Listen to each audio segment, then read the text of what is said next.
शांति, सद्भाव, मोबाइल ले रखा है, भाईचारा, भाई चुप रहो प्लीज, सब रहेगा। सर क्या फार्मूला तय हुआ है? ये तो हाईकमान को पता है। जो आपने जो देखा आपने, सर जाहिर सी बात है 3 लोगों की कमेटी बनी है, तो कोई उनकी ग्रीवेंशियल होगी तो वो उनको बता देंगे। कल कल भंवरलाल शर्मा जी ने भी आपसे मुलाकात करी, उन्होंने भी कई मुद्दे रखे, जैसे विकास के मुद्दों की उन्होंने बात करी, कई सारे मुद्दे, तो अब सारी चीजें अब सॉर्ट आउट हो गई। देखिए, अब जो कल फैसले हुए हैं और उसके बाद में अब आगे की रणनीति अब बनेगी। सर एमएलए का ये कहना है कि जो पार्टी के साथ रहे, क्या वफादारी उनका अपराध था, उसके बारे में क्या कहेंगे आप? देखिए, वो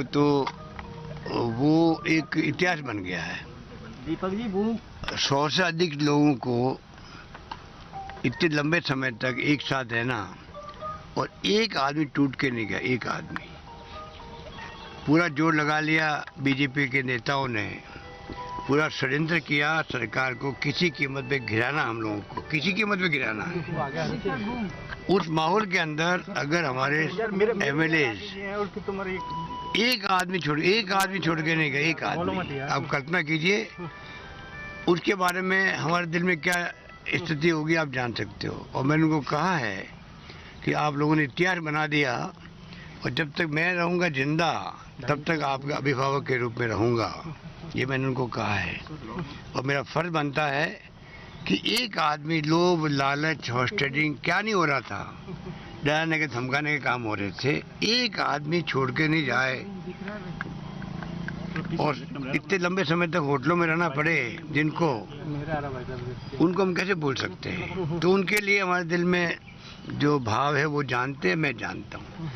और उसी कारण से वो लोगों ने विश्वास करके मेरे पर, हाईकमांड पर, उन्होंने रहना स्वीकार किया। उनको विश्वास हाईकमांड पे भी है, मुझ पे भी है, उसको हम बनाए रखेंगे किसी कीमत पर, ये निश्चिंत रहो। और जो लोग आए हैं, अब वो किन परिस्थितियों में गए हैं, क्यों गए हैं, क्या वादे किए गए थे उनसे, क्या नाराजगी मुझसे है, वो हम दूर करने का प्रयास करेंगे। सर जो आदमी सत्ता में होता है, असेंबली के अंदर भी सत्ता पक्ष जो होता है, उसकी ज़्यादा जिम्मेवारी होती है विपक्ष को साथ लेके चलने की। उसी प्रकार से आज अगर मैं मुख्यमंत्री हूँ और मुझसे कोई अगर मेरी पार्टी के विधायक नाराज है, तो जिम्मेवारी बड़ी मेरी होती है कि मैं कैसे उनको वापस संतुष्ट करूँ, उनका दिल जीतूँ। ये मेरी जिम्मेवारी है, वो मैं पहले निभाता आया हूँ जिंदगी भर, अभी निभाऊंगा, कोई दिक्कत नहीं है। सर ये तो 32 दिन पहले भी हो सकता था, कि राज किसका होता ये तो 32 दिन पहले भी बातचीत हो सकती थी, इतना सर हुआ है, अच्छा थोड़ी हुआ है। अब ये तो जो भागीदार थे कभी मिले तो आप उनसे बात कीजिए। सर वापस भी निकम्मे सारे विधायक, आप मानते निकम्मे आज भी वो, आपने कहा था निकम्मा है, आपने शब्द इस्तेमाल किया था, अब वापस आएंगे तो काम कैसे करेंगे साथ में? और इसके अलावा बीजेपी को जो मुंह की खानी पड़ी है, मेरे ख्याल से देश के अंदर राजस्थान की जनता ने एकजुटता दिखाई, प्रदेशवासियों ने, ये असली जीत प्रदेशवासियों की है। मैंने जो पत्र लिखा था, इतना मैंने प्यार से पत्र लिखा, 200 विधायकों को लिखा, और मैंने क्या कहा उसमें, अपनी आत्मा से, अपने परिवार से, अपने मतदाताओं से पूछो, फिर फैसला करो। इनकी जो धज्जियां उड़ी है इन बीजेपी नेताओं की, कि कहाँ तो वो 3 प्लेन हायर किए गए एयरक्राफ्ट को भेजने के लिए गुजरात में, 1 प्लेन जा पाया इनका। दूसरा, आज उनको बाड़ेबंदी करनी थी, बुला लिया गया सबको, अचानक मीटिंग कैंसिल कर दी गई। तो आप सोच सकते हो कि इनकी जो स्थिति बनी है और जो हमारे साथियों ने इनकी दुर्गति करी है, ये भी याद रखेंगे कि किस रूप में ये षड्यंत्र करते हैं, तो षड्यंत्र कामयाब नहीं होने वाले हैं।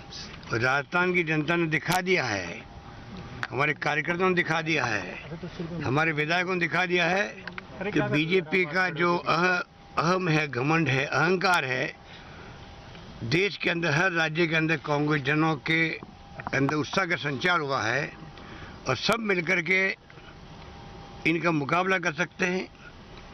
डेमोक्रेसी को बचाने का संकट सबसे बड़ा है, उसमें भागीदार बन सकते हैं। और हम सबका कर्तव्य, आप लोगों का भी है, हर प्रदेशवासी का, हर देशवासी का है। अभी संकट डेमोक्रेसी को बचाने का है। सर तो क्या कह सकते हैं ईडी, इनकम टैक्स, सीबीआई का दुरुपयोग आप देख रहे हो जयपुर में क्या क्या हो रहा है, चुन चुन करके और बेशर्मी से।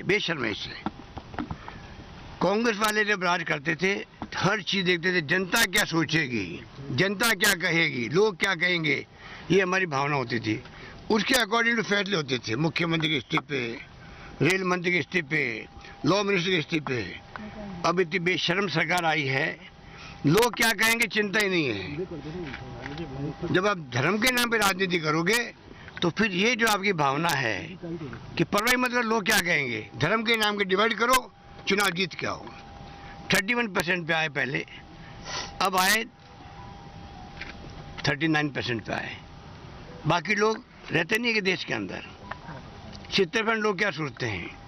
तो ये भूलना नहीं चाहिए सरकार को। जिस प्रकार का माहौल बनाया गया वो सब आपके सामने, कहानी आपके सामने है। सर आपके विधायक राजी है इस फार्मूले से, उनसे बातचीत हो गई पहले या अब होगी आज? बातचीत होती रहती है राजनीति में। आप जानते हैं कि समय समय पर हम लोग बात करते हैं, आपस में मेल मिलाप होता है। पूरी चिंता नहीं करें, पार्टी एकजुट रहेगी, पार्टी 5 साल तक शासन करेगी, अगला चुनाव जीत के आएंगे हम लोग। पब्लिक ने तय कर लिया है। ये जो बीजेपी ने षड्यंत्र किया है इसका सबक सिखाने का मौका अब आम जनता के सामने आएगा। अगला चुनाव 2023 का चुनाव आएगा और 5 साल तक सरकार चलेगी। सरकार बहुमत में पहले थी, आज भी है, कल भी रहेगी। इनके मंसूबे पे पानी फिर गया है। जिन्होंने